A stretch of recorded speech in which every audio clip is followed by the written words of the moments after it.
Bienvenidos a nuestra segunda sesión de nuestro curso de variable compleja 2. En este caso vamos a dedicarnos al estudio de las series de Laurent. Vamos a demostrar concretamente que toda función que tiene una singularidad aislada en un punto z0 admite al menos un desarrollo en serie de Laurent alrededor del punto z0. Cuando digo al menos es porque vamos a poder dar distintas regiones anilladas y dependiendo de cómo se encuentren nuestras singularidades, vamos a poder ir dando desarrollos aquí. Esto que estoy diciendo en este momento quedará un poco más claro cuando empecemos a ver diversos ejemplos de cómo trabajar en los anillos alrededor de los puntos singulares. Entonces, lo primero que vamos a hacer es definir lo que es un anillo y posteriormente vamos a dar una versión del teorema del Cauchy en regiones anuladas. Comenzamos. Consideremos un punto z0 en el plano complejo y dos números reales tales que R1 sea mayor o igual que 0 y R2 sea un número real arbitrario mayor que R1. Entonces definimos el anillo con centro en Z0, radio interior R1 y radio exterior R2 como el conjunto de los números complejos tales que el módulo de z menos z0 es mayor que R1, pero a su vez es menor que R2. Geométricamente, ¿cómo visualizamos esto? Pues simplemente veamos un ejemplo. Si consideramos el anillo con centro en el origen, radio interior 1 y radio exterior infinito, esto va a corresponder al exterior de la bola unitaria cerrada con centro en el origen, ¿ok? Que es lo que estamos representando aquí. Por otra parte, si consideramos el anillo con centro en el origen, radio interior 1 y radio exterior 2, podemos pensar en que a la bola abierta con centro en el origen y radio 2 le estamos quitando la bola cerrada con centro en el origen y radio 1. Entonces estamos tomando el conjunto de los números complejos cuya norma es mayor que 1, pero a la vez es menor que 2. Entonces vamos a ver si los puedo representar geométricamente. Ok. Atajos, papelera, imágenes, formas. Ok, bueno. Entonces tomemos formas. Aquí tenemos. Ay, no me salió nada bien. Una bola, aquí tenemos otra bola y entonces nuestro anillo es una región de este estilo. Como ya apreciaron, pues mi fuerte no es dibujar bien.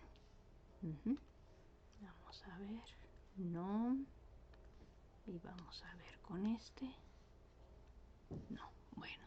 Entonces vamos a regresar a nuestra ilustración anterior y vamos a seguir dando ejemplos. Entonces, por ejemplo, aquí otro ejemplo, el anillo con centro en el origen, radio interior 0 y radio exterior 1, pues es la vecindad degenerada dada por la bola con centro en el origen y radio 1 que le hemos removido el centro. Entonces, como pueden ver, son distintos tipos de anillos que estamos dando alrededor del origen. Entonces, por ejemplo, aquí estamos dando, si tenemos el punto Z0, un radio interior R1 mayor que 0 y un radio exterior R2 mayor que R1, pues el anillo queda representado por esta región sombreada. Si R1 fuera 0, como les dije, es toda la bola quitándole el punto Z0. Si R1 es un número mayor que 0, pero R2 es arbitrariamente grande, entonces lo puedo representar con el símbolo del infinito, pues sería todo el exterior de esta bola. Y si ponemos el anillo con centro en Z0, radio interior 0 y radio exterior infinito, estamos pensando en el plano complejo quitándole el punto Z0. Entonces son distintas representaciones que podemos tener para un anillo, y entonces cuando vemos esta forma entendemos por qué le estamos llamando anillo. Bueno, en lo que sigue pues vamos a hacer algunos abusos de notación.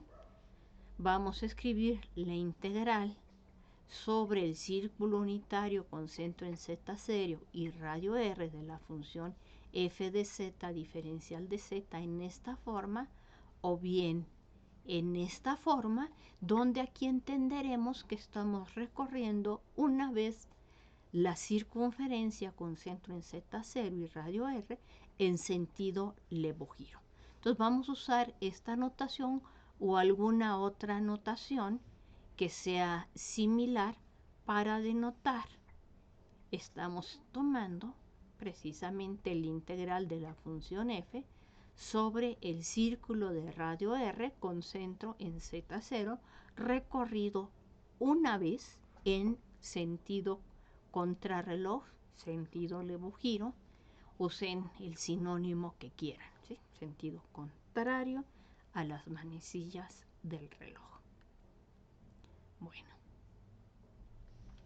y entonces lo que estamos afirmando es que dentro de este anillo, si una función es holomorfa en una región anillada, esta tiene un buen comportamiento en el sentido que podemos obtener una serie asociada a esta función.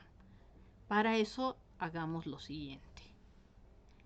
Vamos a ver dos lemas. Entonces consideremos un punto Z0 en el plano complejo y dos números reales R1 y R2, donde R1 es no negativo, R2 es mayor que R1, arbitrario. Si ponemos infinito significa arbitrariamente grande.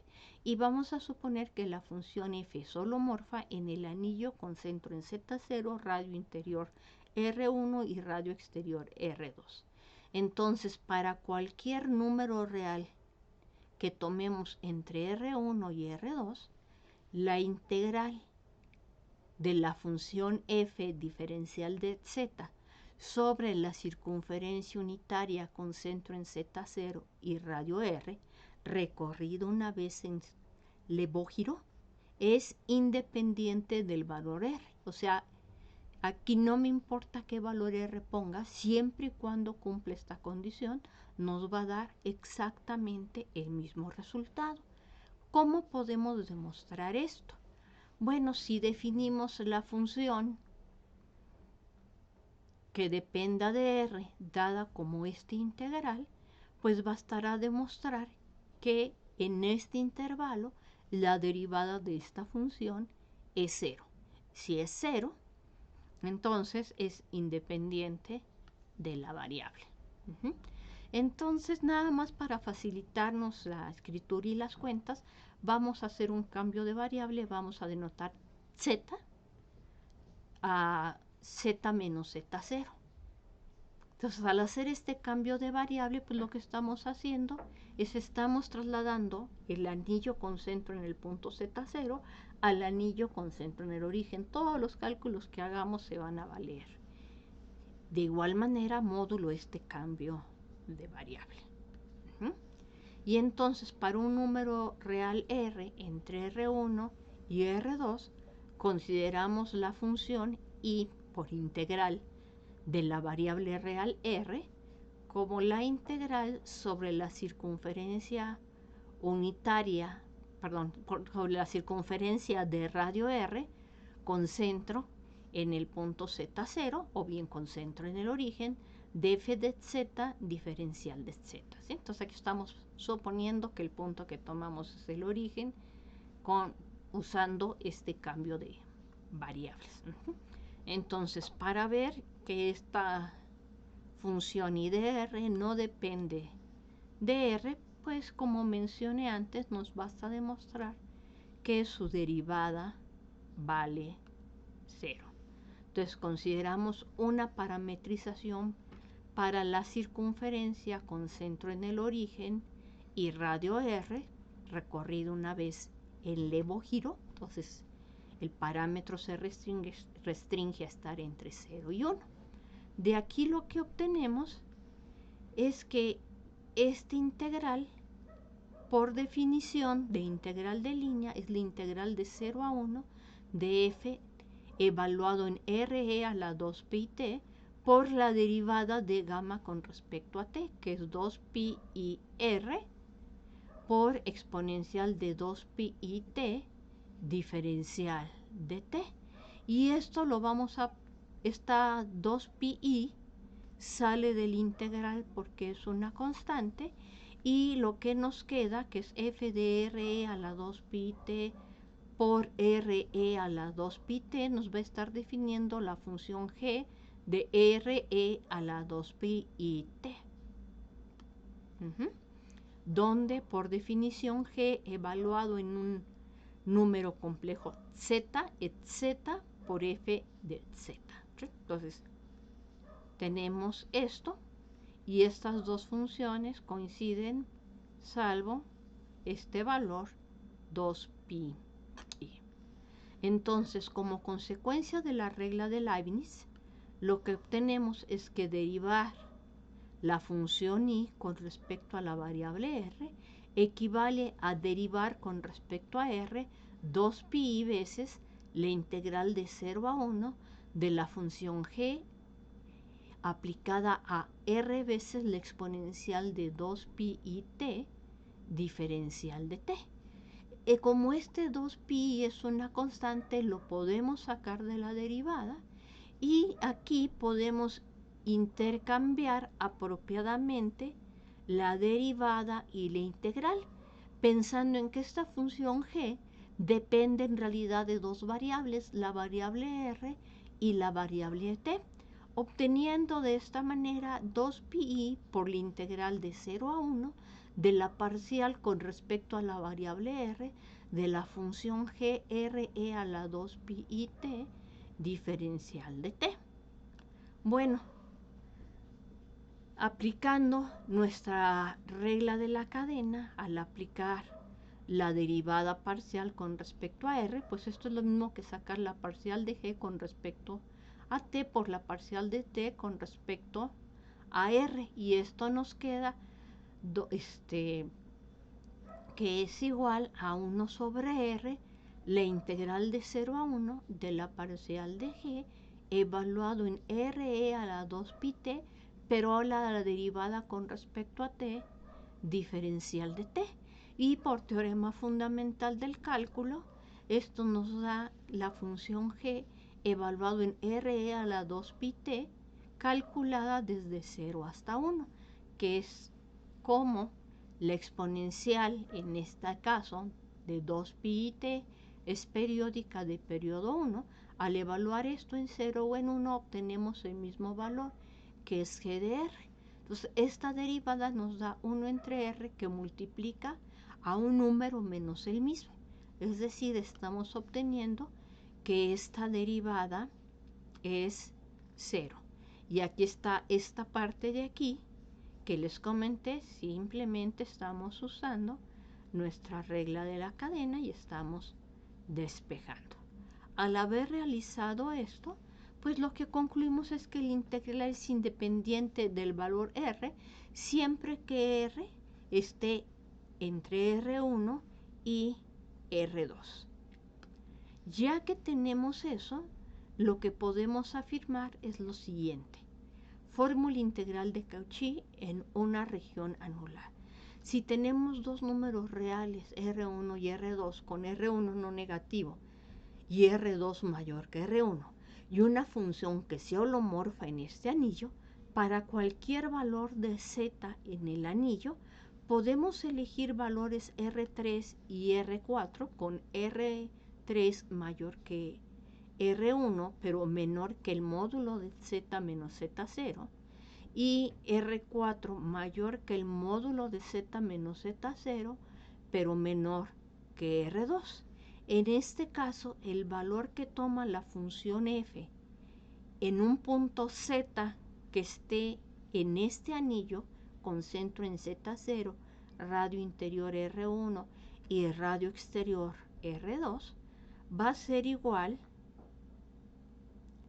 a 1 entre 2 pi por la integral de la función f de z sobre z menos z diferencial de z a lo largo de la circunferencia con centro en Z0 y radio R4, pero quitándole 1 entre 2 pi la integral de f de z sobre z menos z diferencial de z sobre la circunferencia con centro en Z0 y radio R3.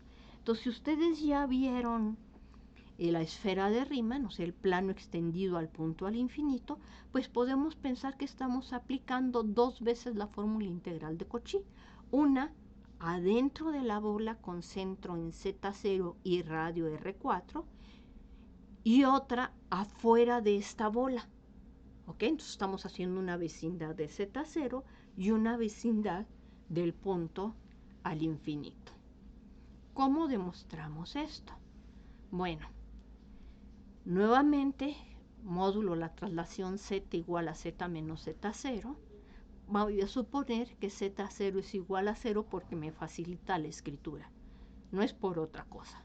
Entonces, en el anillo con centro en el origen, radio interior R1 y radio exterior R2, de manera similar a como demostramos la fórmula integral de Cauchy, vamos a considerar la función bar-phi subíndice f de z, que era nuestra, como f es holomorfa, pues es holomorfa en el sentido de Karategori, es derivable en el sentido de Karategori, entonces esta función dada por f de z menos f de z sobre z menos z para z distinto de z y f' de z si z es igual a z, resulta ser holomorfa si z es distinto de z y continua en el punto z.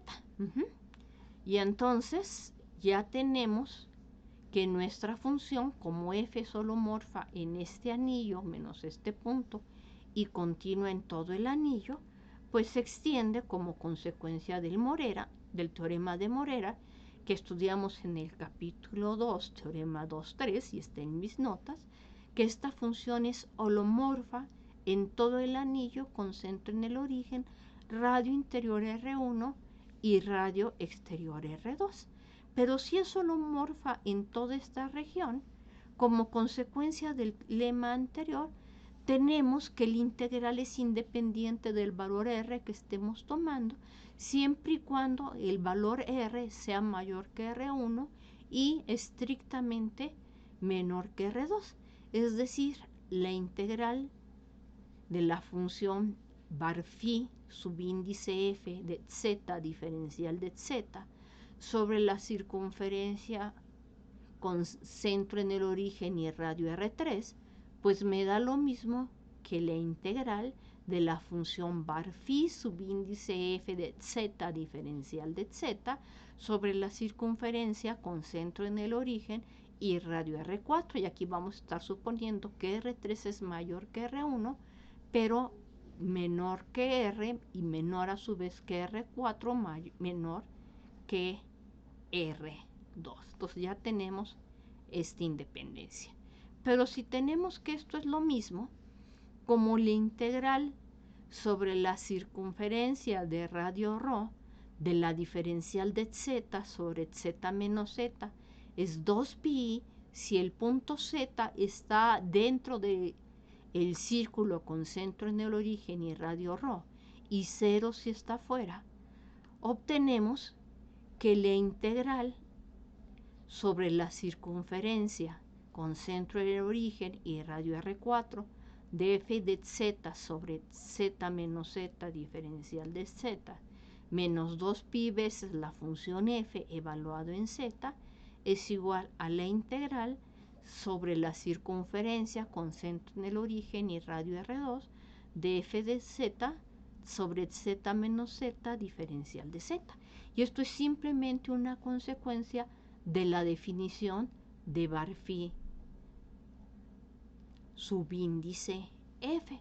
Pero si aquí tenemos esto, pues simplemente despejando lo que es f de z, obtenemos el resultado que queremos.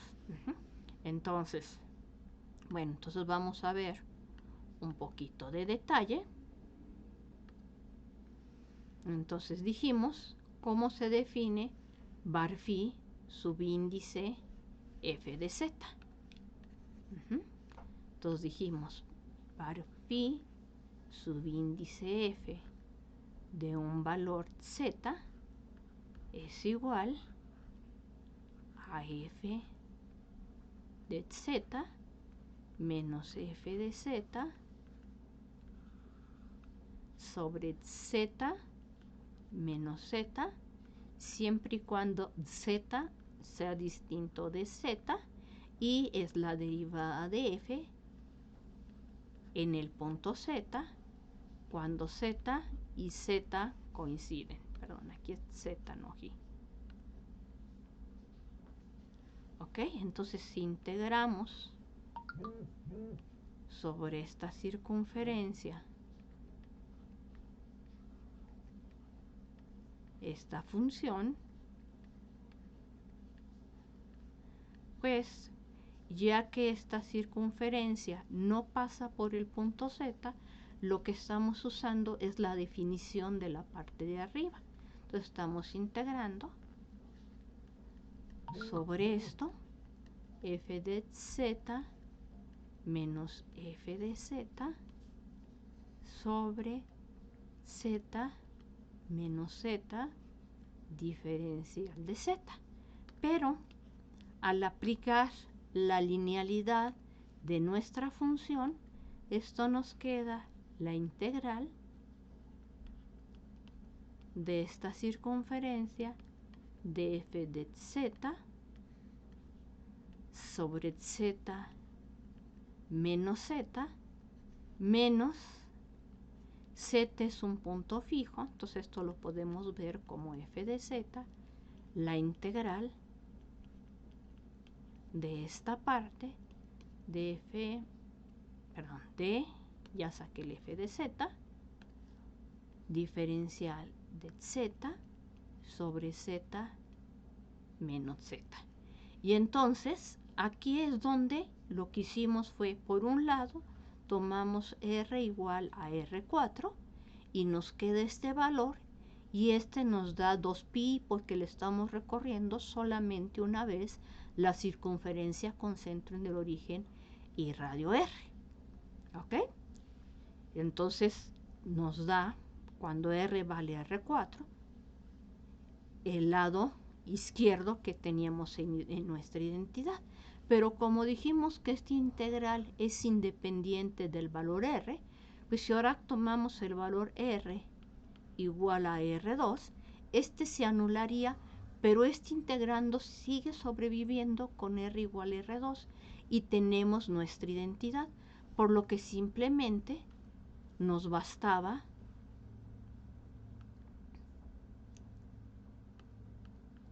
en esta parte de aquí despejar f de z y obtener el resultado que se nos está pidiendo.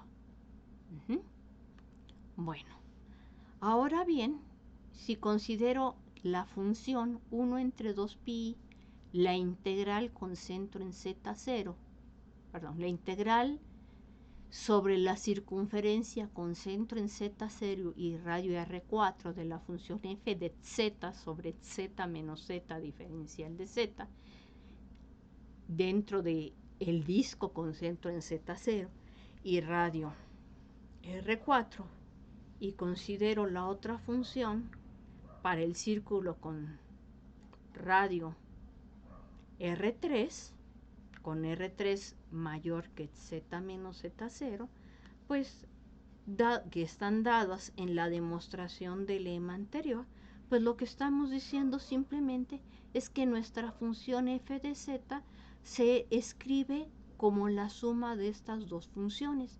Y noten que esta función es holomorfa dentro del círculo con centro en Z0 y radio R4, mientras que la función F2 es holomorfa fuera del disco con centro en Z0 y radio R3.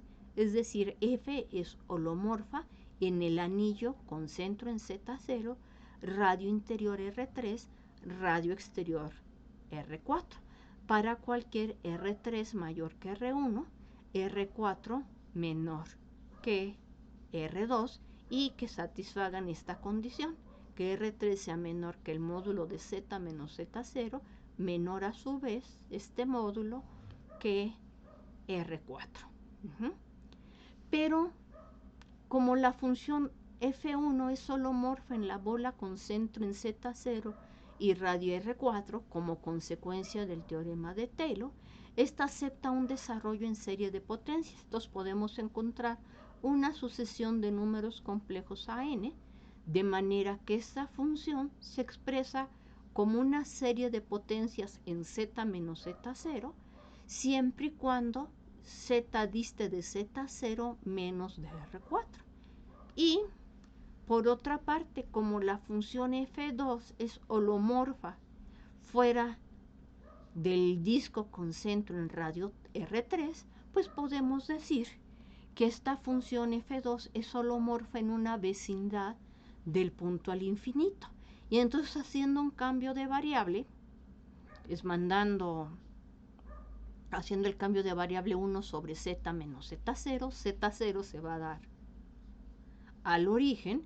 Entonces podemos encontrar otra sucesión de números complejos Bn, de manera que haciendo este cambio de variable, la función F2 de Z la podemos expresar como la suma desde 1 hasta infinito de Bn por 1 sobre Z menos Z0 a la n, o equivalentemente, es la suma desde menos infinito hasta menos 1 de B subíndice menos n por Z menos Z0 a la n. Aquí noten que los exponentes son negativos, fuera de la bola con centro en Z0 y radio R3.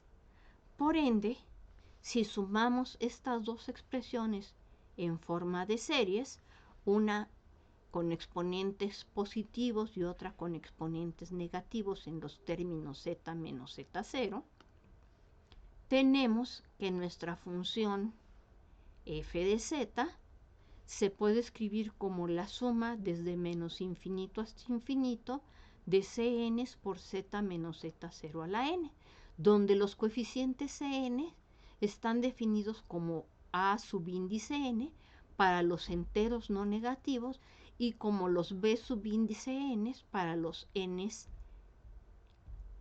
B subíndice n para los n's que son negativos. Y entonces, bueno, ya tenemos entonces que estos coeficientes están dados como 1 sobre 2pi, la integral sobre la circunferencia de radio r con centro en Z0 de la función f evaluada en la variable z sobre z menos Z0 elevado a la n más 1 diferencial de z, siempre que r esté entre R3 y R4. Entonces estamos generalizando lo que es el teorema de Taylor, que lo hacíamos para bolas. Ahora tenemos ya no una sola serie de potencias, sino tenemos una doble serie de potencias donde los coeficientes tienen un comportamiento similar al que habíamos realizado en el caso de la serie de Taylor. El teorema de Laurent nos garantiza que si tenemos un número complejo Z0 y R1 y R2, dos números reales donde R1 es no negativo y R2 es mayor que R1, y una función holomorfa en el anillo con centro en Z0, radio interior R1 y radio exterior R2, siempre vamos a poder encontrar una sucesión de números complejos Cn, tal que la serie desde menos infinito hasta infinito de Cn que multiplica a la enésima potencia de Z menos Z0 converja absoluta y uniformemente a f de z en la cerradura del anillo con centro en Z0, radio interior R3 y radio exterior R4, para R3 mayor que R1 y R4 menor que R2. Y no solo eso, los coeficientes Cn están dados por la fórmula que habíamos visto anteriormente. 1 sobre 2pi, la integral a lo largo de una circunferencia con centro en Z0 y radio R apropiado de las funciones de la forma f de z sobre la n más unésima potencia de z menos z0 diferencial de z para cualquier número entero n. En particular, si nuestra función es holomorfa, pues todos los n's para n's negativas serían 0. Bueno, y la serie que tiene estas propiedades, además, es única. Bueno, al igual que en los casos anteriores, para no estar cargando tantas letras y estar sumando y restando y haciendo constantemente cambios de variable, porque la demostración es lo mismo, y el cambio de variable es z igual a z menos z0, pues vamos a suponer que z0 es el origen. Entonces consideremos un punto en el anillo con centro en el origen, radio interior R1 y radio exterior R2, y elijamos números reales R3 y R4 con R3 mayor que R1, menor que el módulo de Z, menor a su vez que R4, menor que R2, y tomemos un número R arbitrario entre R1 y R2. Entonces, ¿qué pasa en este caso? Si para cada número entero n definimos Cn como 1 entre 2pi, la integral sobre la circunferencia con centro del origen y radio r de f de z sobre z elevado a la n más 1 diferencial de z, como consecuencia del lema 2, estas integrales no dependen de r, pero si estas integrales no dependen de r, pues estas constantes también son independientes de r. Luego entonces, si el módulo de z es menor que R4 y el módulo de z es igual a R4, pues vamos a tener como consecuencia del criterio, bueno, de consecuencia de la serie geométrica, que 1 sobre z menos z es igual a la suma desde 0 hasta infinito de z a la n sobre z a la n más 1. Simplemente estamos tomando nuestra serie geométrica z sobre z elevado a la n y le estamos multiplicando por 1 sobre z para obtener este límite. Y bueno, entonces ya tenemos esta serie. Y esta serie sabemos que converge uniformemente. Luego entonces, si consideramos la función f1 dada como 1 entre 2pi, la integral sobre la circunferencia con centro en el origen y radio R4 de f de z sobre z menos z diferencial de z, esta parte la escribimos en términos de la serie geométrica, obteniéndose 1 entre 2pi, la integral sobre la circunferencia de radio 4 con centro en el origen de f de z por la suma desde 0 hasta infinito de z a la n sobre z a la n más 1 diferencial de z.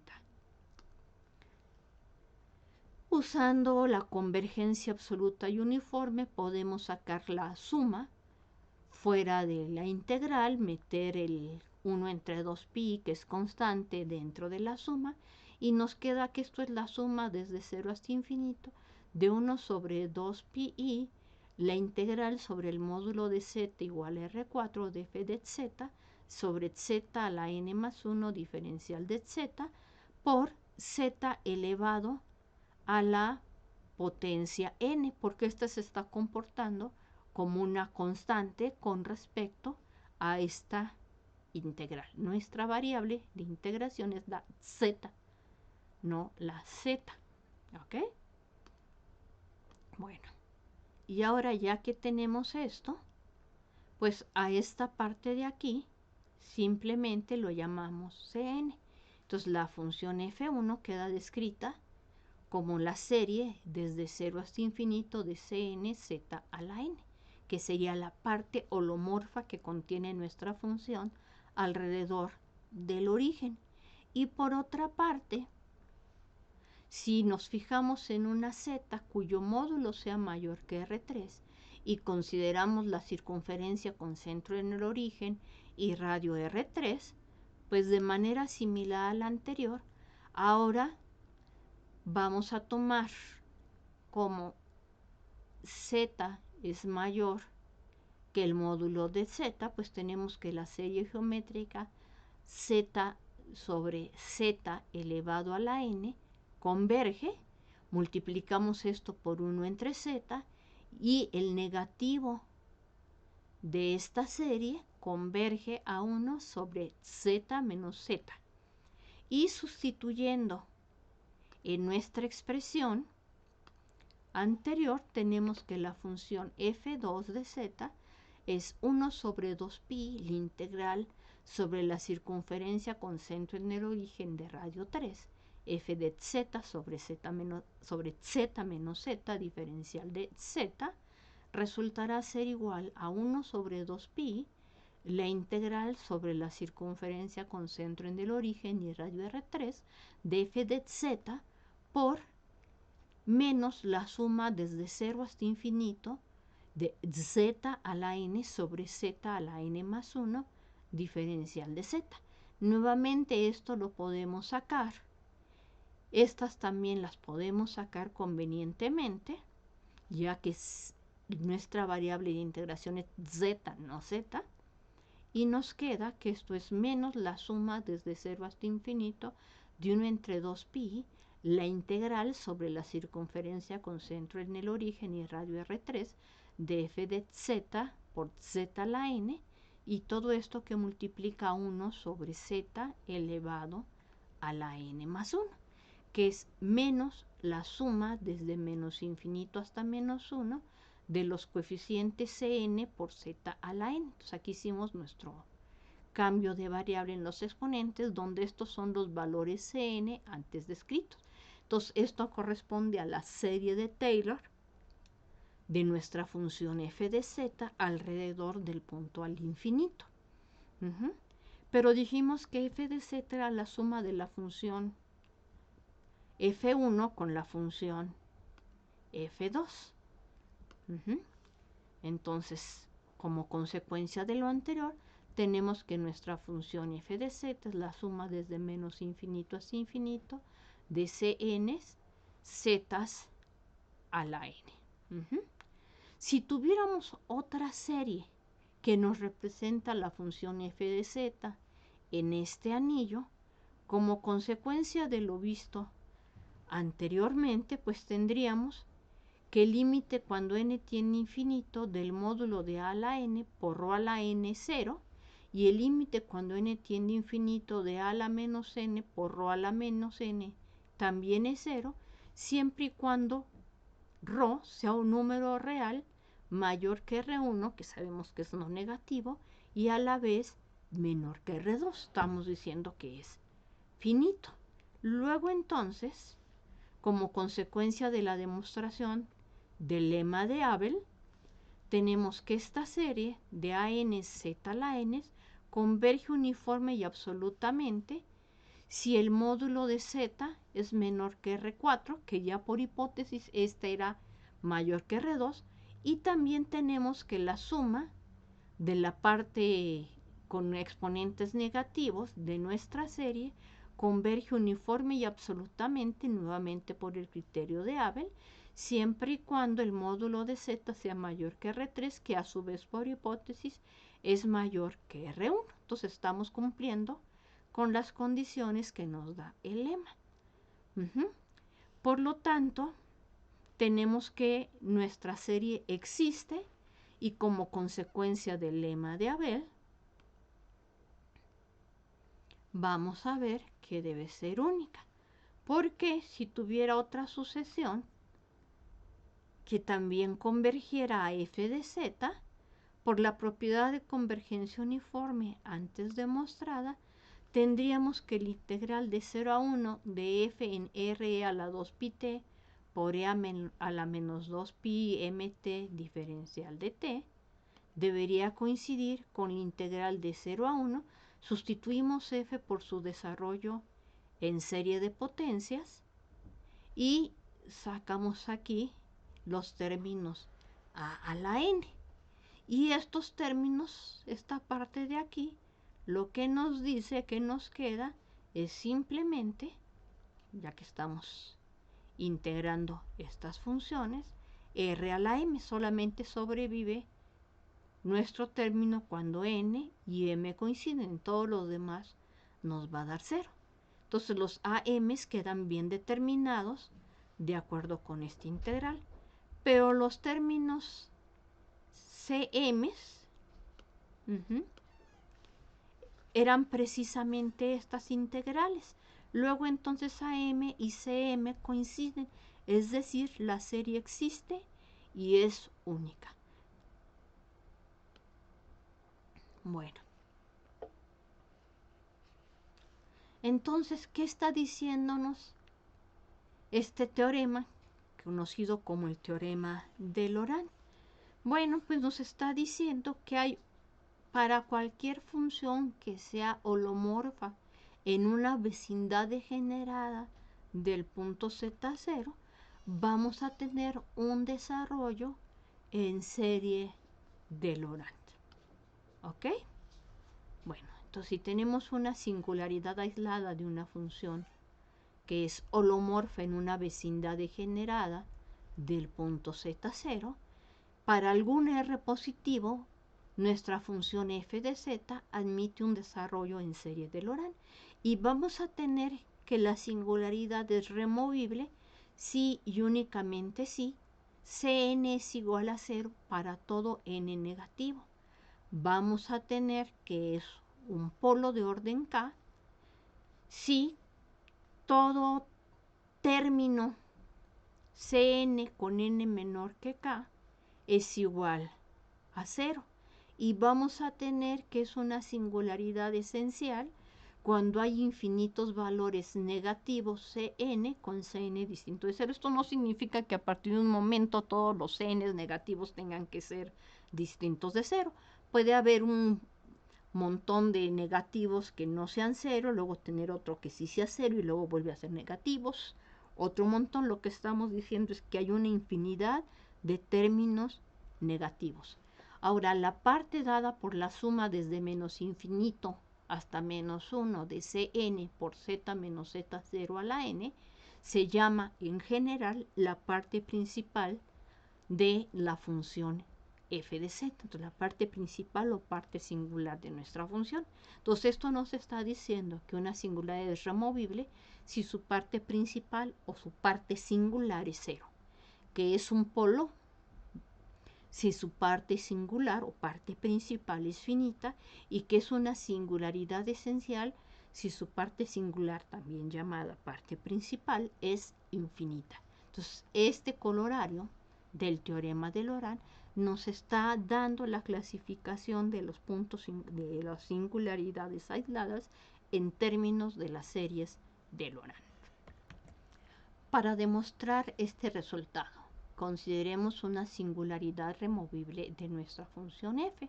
Entonces, por definición, como es removible, esta se extiende a una función holomorfa en el punto z0. Es decir, podemos encontrar una sucesión de números complejos n, tal que la función g de z es la suma desde 0 hasta infinito de Cn por z menos z0 a la n. Ahora bien, por la unicidad de la serie de Laurent, f de z y g de z coinciden en el anillo con centro en z0, radio interior 0 y radio exterior r. Es decir, los coeficientes Cn son 0 para cada entero negativo en el desarrollo de Laurent de f. Y con esto tendríamos demostrada la primera parte, que si es la singularidad removible, pues su parte principal es 0.